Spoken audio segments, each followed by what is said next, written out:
নমস্কার বন্ধুরা, অনুভা রান্নাঘরে সবাইকে স্বাগত জানাচ্ছি। আমার আজকের রেসিপি কচি এঁচড়ের দুর্দান্ত রেসিপি। এখন কিন্তু গরমকাল শুরু হয়ে গেছে আর বাজারে কিন্তু প্রচুর পরিমাণে কচি এঁচড় পাওয়া যাচ্ছে। আর আমি আজকে যেভাবে এই এঁচড়টি রান্না করে দেখাবো, এইভাবে যদি আপনারা রবিবারের দিনেও রান্না করে দেন তাহলে কিন্তু বাড়ির লোকেরা রবিবারের দিনেও চিকেন মটন খাওয়ার কথা একেবারেই ভুলে যাবে। আর সবচেয়ে বড় কথা হচ্ছে, এই এঁচড়টি রান্না করার জন্য মশলা বাটাবাটির কোনো রকমের কোনো ঝামেলাই লাগবে না। আর তাছাড়া মাত্র 10 মিনিটের ভিতরেই কিন্তু তৈরি হয়ে যাবে। আসুন তাহলে দেখে নিন বন্ধুরা আমার আজকের এই রেসিপিটি। আশা করছি আপনাদের খুবই ভালো লাগবে। বন্ধুরা, আজকের এঁচড় রান্নার জন্য আমি শুরুতেই কড়াইতে দিয়ে দিচ্ছি 3 টেবিল চামচ সরিষার তেল। তেলটাকে কিন্তু খুব ভালোভাবে গরম করে নিতে হবে। এদিকে তেলটা খুব ভালোভাবে গরম হয়ে গেছে। এবার আমি গরম তেলের ভিতরে এঁচড়গুলোকে ছেড়ে দেব। বন্ধুরা, আজকের এই রান্নাটা এতটাই সহজ, এঁচড় কোনো রকমের ভাপিয়ে নেওয়া ঝামেলা ছাড়াই কিন্তু খুবই সহজ উপায়ে মাত্র 10 মিনিটের ভিতরে এঁচড়টি রান্না করা হয়ে যাবে। আর এঁচড়টা কিন্তু দেখুন আমি এইভাবে একটু ডুমো ডুমো করে কেটে নিয়েছি। আর এবার আমি এঁচড়ের ভিতরে দিয়ে দেবো 1/2 চা চামচ হলুদ গুঁড়ো আর 1/2 চা চামচ লবণ। এইভাবে প্রথমে এঁচড়টাকে হলুদ আর লবণ দিয়ে একটু ভেজে নিলে এঁচড়টার কালারটা কিন্তু খুবই সুন্দর আসবে। এবার মিডিয়াম হাই ফ্লেমে এই এঁচড়টাকে আমি হালকা ব্রাউন করে ভেজে নেব। এঁচড়টা রান্না করার সময় যদি এইভাবে একটু ভেজে রান্না করা হয় তাহলে কিন্তু এঁচড়টা যেমন খেতেও ভালো লাগবে, আর তাছাড়া এইভাবে একটু ভেজে নেওয়ার কারণে এঁচড়টা কিন্তু খুব তাড়াতাড়ি একেবারে নরম হয়ে যাবে। এঁচড়টাকে আমি হালকা বাদামি করে ভেজে নিয়েছি। এই যে দেখুন বন্ধুরা, এর ভিতরে কিন্তু খুব সুন্দর একটা কালার চলে এসছে। এই যে দেখুন, ঠিক এরকমই কিন্তু হালকা বাদামি করে এঁচড়টাকে ভেজে নিতে হবে। এবার আমি এই ভেজে নেওয়া এঁচড়টাকে অন্য একটি জায়গায় নামিয়ে নেব।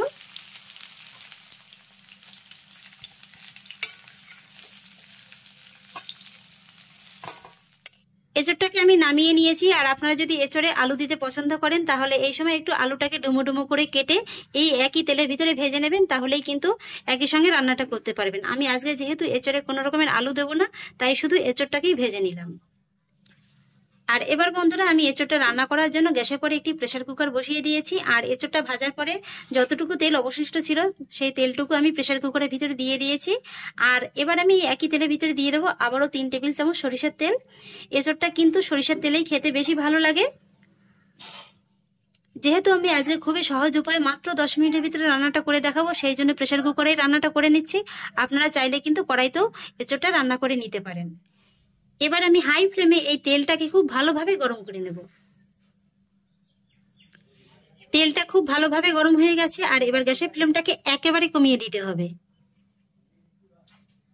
আর তারপর আমি এই তেলের ভিতরে ফোড়ন হিসেবে দিয়ে দেব 2 টুকরো দারচিনি, 4-5টি গোলমরিচ, 4-5টি লবঙ্গ, 3টি ছোট এলাচ আর 1 চা চামচ গোটা জিরে ফোড়ন। এবার এই ফোড়নগুলো যখন হালকা করে একটু ভাজা ভাজা হয়ে যাবে তখনই আমি এর ভিতরে অ্যাড করব মিডিয়াম সাইজের 4টি পেঁয়াজ কুচি।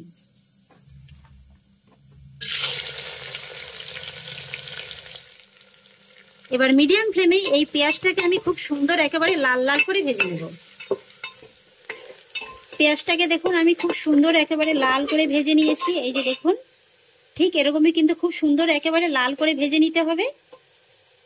আর ঠিক এই পর্যায়ে আমি এই ভেজে নেওয়া পেঁয়াজের ভিতরে অ্যাড করব 2টো শুকনো লঙ্কা আর 2টো তেজপাতা।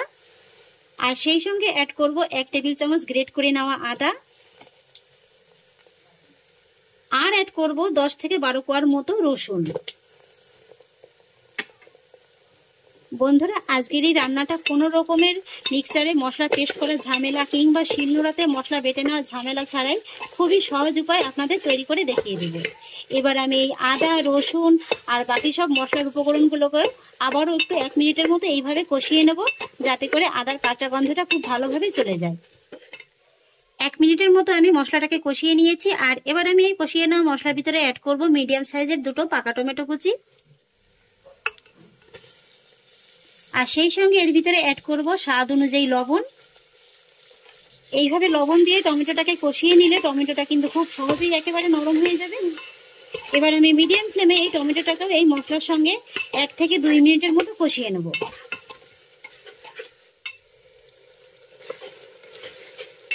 2 মিনিট মিনিট বাদে দেখিয়ে দিচ্ছি। এই যে দেখুন বন্ধুরা, টমেটোটা কিন্তু অনেকটা নরম হয়ে গেছে, এই যে দেখুন। আর এবার আমি ঘরে থাকা এর ভিতরে কয়েকটি গুঁড়ো মশলার উপকরণ অ্যাড করব। তাই প্রথমেই দিয়ে দিচ্ছি হাফ চা চামচ লাল লঙ্কার গুঁড়ো, 1 চা চামচের 3/1 ভাগ হলুদ গুঁড়ো,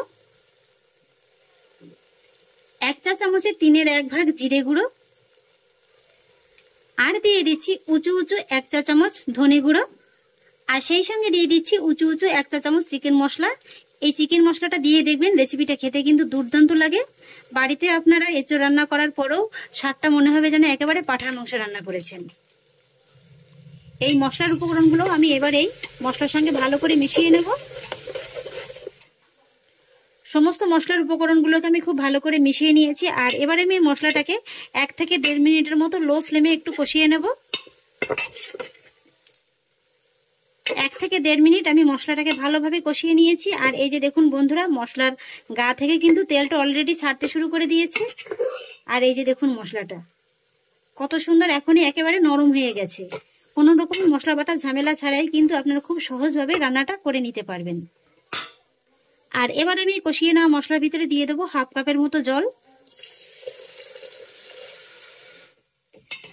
জলটাকে ভালো করে মিশিয়ে নেব। আর তারপর প্রেসার কুকারে ঢাকাটা দিয়ে গ্যাসের ফ্লেমটাকে মিডিয়াম লোতে রেখে মাত্র 1টা সিটি মেরে নেব। আমি 1টা সিটি মেরে নিয়েছি। আর মেরে নেওয়ার পরে একটু এইভাবে রেখে দিয়েছিলাম গ্যাসটাকে অফ করে। এবার আমি ঢাকাটাকে খুলে নিচ্ছি। এই যে দেখুন বন্ধুরা, মশলাটা একেবারে কত সুন্দরভাবে কষানো হয়ে গেছে।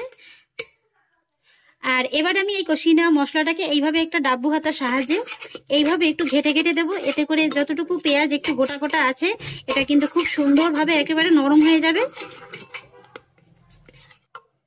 মশলাটাকে আমি এইভাবে খুব সুন্দর করে ঘেটে নিয়েছি। আর ঘেটে নেওয়ার পরে আপনাদের দেখিয়ে দিচ্ছি। এই যে দেখুন বন্ধুরা, মশলাটা কত সুন্দর একেবারে নরম হয়ে গেছে। এতে করে কিন্তু মশলাটাকে আর মিক্সচার কিংবা শিলনোড়াতে বেটে নেওয়ার কোনো প্রয়োজন নেই। আর এবার আমি গ্যাসের ফ্লেমটাকে আবারও অন করে দিয়েছি। আর তারপরে এই কষিয়ে নেওয়া মশলার ভিতরে দিয়ে দেবো হাফ চা চামচ গরম মশলা গুঁড়ো আর হাফ চা চামচের একটু কম চিনি। তবে চিনিটা আপনারা অপছন্দ করলে স্কিপ করে যেতে পারেন। এবার আমি এই মশলাটাও এই মশলার সঙ্গে খুব ভালো করে মিশিয়ে নেব। আর তারপরে এই কষিয়ে নেওয়া মশলার ভিতরে দিয়ে দেবো ভেজে রাখা এঁচোড়টা।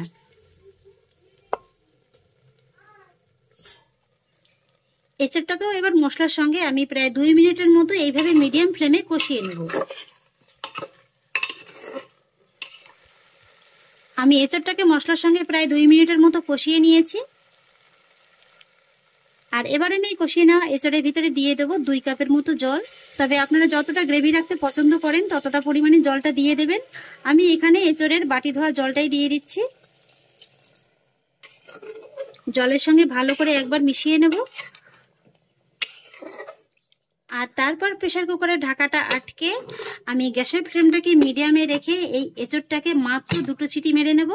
আর তারপরে গ্যাসের ফ্লেমটাকে অফ করে এইভাবে ঢাকা চাপা দিয়ে আমি 10 মিনিটের মতো স্ট্যান্ডিং টাইমে রেখে দেবো।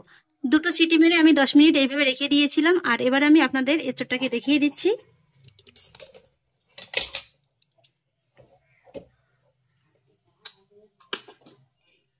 এই যে দেখুন বন্ধুরা, এঁচোড়ের কালারটা কত সুন্দর এসছে। 10 মিনিট যদি এইভাবে স্ট্যান্ডিং টাইমে রেখে দেওয়া হয় তাহলে কিন্তু কালারটা এইভাবে খুবই সুন্দর আসে। আর তাছাড়া দেখুন এঁচোড়টা একেবারে কত সুন্দর একেবারে সুসেদ্ধ হয়ে গেছে। এই যে দেখুন,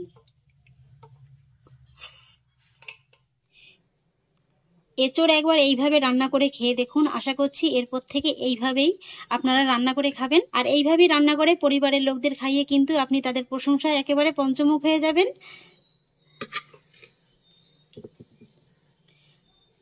আর এঁচোড়ের এই রেসিপিটি আপনারা গরম গরম ভাতের সঙ্গেও খেতে পারেন, আবার রুটি লুচি পরোটার সঙ্গেও কিন্তু খেতে পারেন। তাহলে বন্ধুরা, কেমন লাগলো আমার আজকের এই এঁচোড়ের রেসিপিটি? আশা করছি আপনাদের খুবই ভালো লেগেছে। আর আপনাদের দেখিয়ে দিচ্ছি, এই যে দেখুন বন্ধুরা, এঁচোড়টা কত সুন্দর একেবারে নরম হয়েছে, খুব সুন্দরভাবে কিন্তু একেবারে সুসেদ্ধ হয়ে গেছে। আর আমার আজকের এই রেসিপিটি যদি আপনাদের একটু হলেও ভালো লেগে থাকে তাহলে আমাকে অবশ্যই একটা লাইক এবং কমেন্ট করবেন, সেই সঙ্গে বন্ধুদের সঙ্গে শেয়ার করবেন। আর প্লিজ বন্ধুরা, যদি আমার পরিবারের নতুন সদস্য হয়ে থাকেন তাহলে একটা সাবস্ক্রাইব করে পাশে থাকা বেল আইকনটি প্রেস করে দেবেন। ফিরে আসছি এরকমই পরের অন্য কোনো নতুন রেসিপি নিয়ে। সবাই ভালো থাকুন, সুস্থ থাকুন, ধন্যবাদ।